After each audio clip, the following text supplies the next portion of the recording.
नमस्कार। हमारे YouTube channel famous stories of the world में आपका स्वागत है।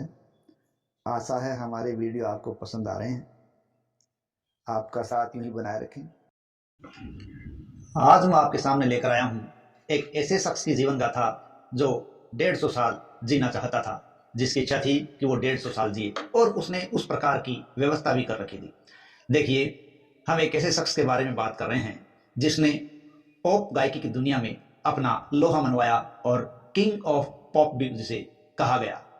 और ये ऐसा शख्स था जो लोगों के बीच जाता तो मास्क पहन कर जाता था, जो कि उसके 150 साल जीने के तरीके में एक तरीका था। इसी प्रकार जब वो लोगों से हाथ मिलाता तो दस्ताने पहनता था, और जो उसका खाना था वो लैब में चेक होने के बाद ही उसे खिलाया जाता था। और तो और उसको व्यायाम कराने के लिए भी 15 व्यक्ति हर वक्त उसके घर में मौजूद रहा करते थे, जिनको वो नियमित भुगतान करता या मासिक भुगतान करता था। इसके अलावा उसकी जांच करने के लिए भी 12 डॉक्टर उसके घर में थे, जिनकी सैलरी वो चुकाया करता था। और ये डॉक्टर उसकी नाखून बाल तक चेक करते थे, यानी उसके शरीर की गहनता से जांच की जाती थी। हम बात कर रहे हैं जिस शख्स की, वो शख्स है माइकल जैक्सन। देखिए, माइकल जोसेफ जैक्सन एक लोकप्रिय अमेरिकी पॉप गायक हुए हैं। आज सारी दुनिया उनको जानती है और किंग ऑफ पॉप जिनको कहा जाता है। इनके पिता जो जैक्सन थे और माता कैथरीन जैक्सन थी।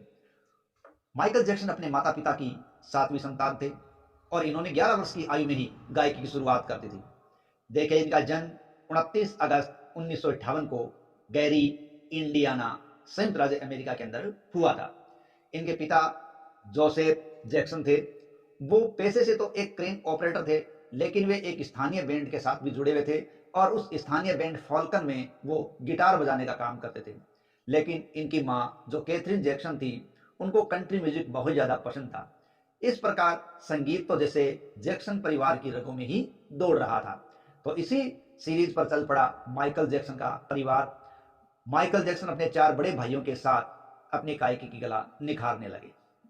और जब माइकल जैक्सन लगभग 11 साल के हुए, तब माइकल जैक्सन का पहला सिंगल रिलीज हुआ, जिसका नाम था आई वॉन्ट यू बैक, जो 1969 में रिलीज हुआ। इसने इतनी जबरदस्त सफलता प्राप्त की कि माइकल जैक्सन को कभी पीछे मुड़कर नहीं देखना पड़ा। इस प्रकार 11 साल की उम्र में ही ये एक प्रमुख गायक या पॉप गायक बन चुका था। लेकिन इसका जीवन पॉप गायकी से जुड़ा तो विवादों से भी जुड़ा है। अपनी गायकी के बल पर उसने पूरी दुनिया में नाम कमाया और अपने जीवन में अनेक उच्च पुरस्कार उसने प्राप्त किए। लेकिन पुरस्कारों के साथ साथ अनेक प्रकार के यौन शोषण के आरोप भी इस पर लगे, जिसका इनके सामना करना पड़ा।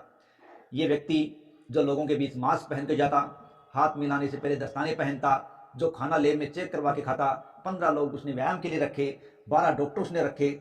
इस प्रकार उसकी इच्छा थी कि वो 150 साल जिएगा। हाँ, 150 साल। देखिए, उसके माता पिता है वो अश्वेत थे, या यूं कहें कि वो एक अश्वेत नागरिक था। लेकिन 1987 में उसने प्लास्टिक सर्जरी करवाई और वो श्वेत बन गया। उस वक्त उसने अपने माँ बाप, दोस्त जो कि अश्वेत थे, सबको छोड़ दिया और उसने अपने किराए के माँ बाप और दोस्त बनाए जो कि गोरे थे। बाद में अनेक महिलाओं से इनकी शादी के बारे में भी जानकारियां प्राप्त होती हैं। लेकिन इनकी एक नर्स थी डेबी रो, तो डेबी रो से इन्होंने जब विवाह किया तो उससे 1997 में माइकल जैक्सन जूनियर और 1998 में पेरिस माइकल कैथरीन की पैदाइश हुई थी। 150 साल जीने वाला ये व्यक्ति, 150 साल की कामना रखने वाला ये व्यक्ति जब सोता था तो ऑक्सीजन के बेड पर सोता था, ताकि ऑक्सीजन की सप्लाई उसको अच्छी तरह से मिलती रहे। यहाँ तक कि उसने अपने जीवन के लिए इतनी व्यवस्था कर रखी थी कि जब भी इसके किसी अंग की खराबी हो जाए तो इसने डोनर तैयार कर रखे थे कि जब इसे किसी आंख, नाक, किडनी, हार्ट, लीवर किसी भी अंग की आवश्यकता होगी तो ये लोग उसे वो अंग देंगे, और इसके लिए वो उनको भुगतान किया करता था।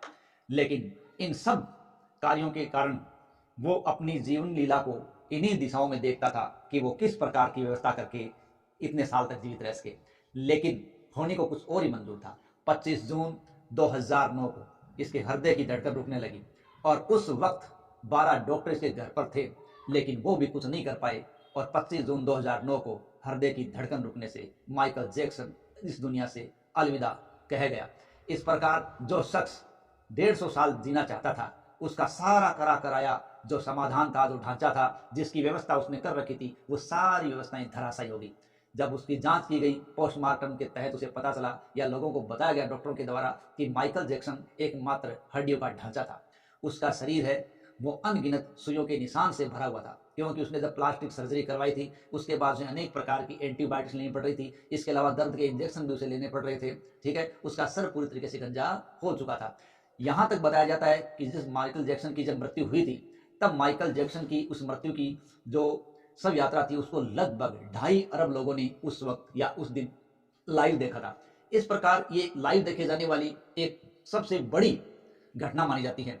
और तो और जब माइकल जैक्सन की मृत्यु हुई थी तो उस दिन सोशल साइटों पर जब माइकल जैक्सन को सर्च किया गया तो उस वक्त जानी मानी दुनिया की कई सोशल साइटें क्रैश हो गई थी और उन्होंने घंटों तक काम नहीं किया था। कहने का मतलब है जो व्यक्ति 150 साल की सुविधा या 150 साल की अपनी पूरी स्थिति को जानकर या 150 साल वो कैसे जिए इसकी व्यवस्था उसने कर रखी थी, लेकिन वो जाते जाते कुछ भी नहीं कर पाया। तो इस प्रकार सारी व्यवस्थाएं उसकी यहीं गई, यहीं धरी रह गई। कहने का सार ही है कि इंसान चाहे कितना भी व्यवस्था कर ले, लेकिन जो होनी है वो होकर रहती है। ये विधि का विधान है। हमारी कोई व्यवस्था, हमारी कोई सुविधा इसके आड़े नहीं आ सकती, हमें नहीं बता सकती। जय हिंद, जय भारत।